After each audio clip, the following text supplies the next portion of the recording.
a metropolis littered like the legendary Atlantis with palaces and temples.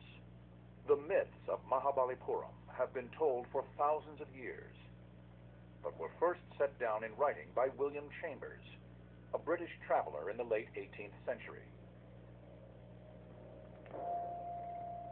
The writings tell of a once flourishing ancient city, known to those who visited as the lands of the Seven Pagodas. William Chambers was the first person to pick up all these strands of these stories and point out that actually we can only see one pagoda today. Was it made up? Was this one pagoda so beautiful and stunning that it got extended into figure 7? It's always had a supernatural religious importance. Or, as he suspected, did the other 6 pagoda temples slide at some point beneath the waves? The myths, still repeated by local fishermen today, speak of 6 temples submerged beneath the waves, with this temple found on the shore the only one of the 7 still visible. There were once 7 temples. 6 of them are now underneath the water. Everyone believes they are lost temples.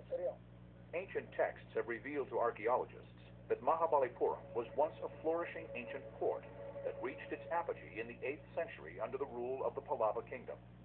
This powerful dynasty ruled southern India for 600 years, growing rich through the control of important trade routes linked to the spice trade of the Far East.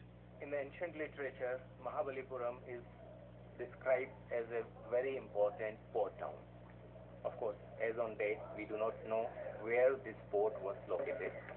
Today, Mahabalipuram is a bustling town with a population of nearly 12,000 and contains intriguing clues for archaeologists searching for the lost temples about the town's glorious ancient past as a thriving city.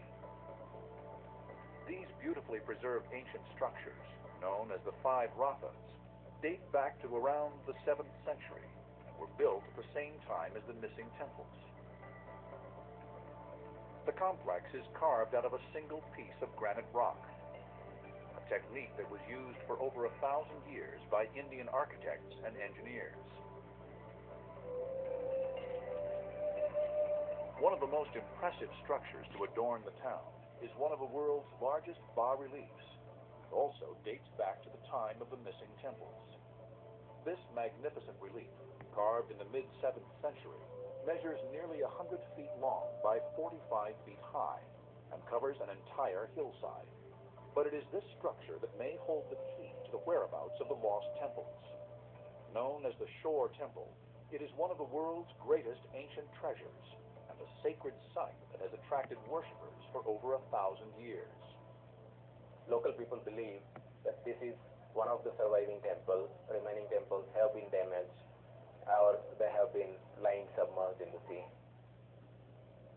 If this is one of the mythical 7 pagodas, legends tell that it was once surrounded by a complex of beautiful palaces and spectacular temples, built with all the wealth of ancient India's trading profits.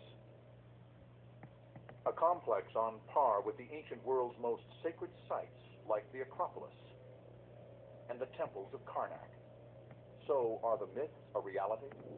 How could something on the scale of the Acropolis have left no trace?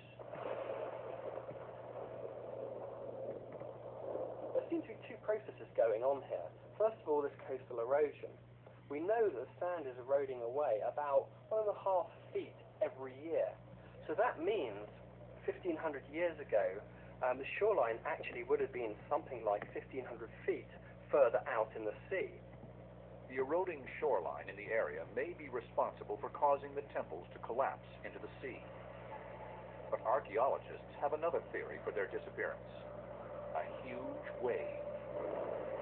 The tsunami of 1797 is recorded as having picked up a ship of 200 tons and thrown it 1 kilometer upshore. So vicious was the killer wave.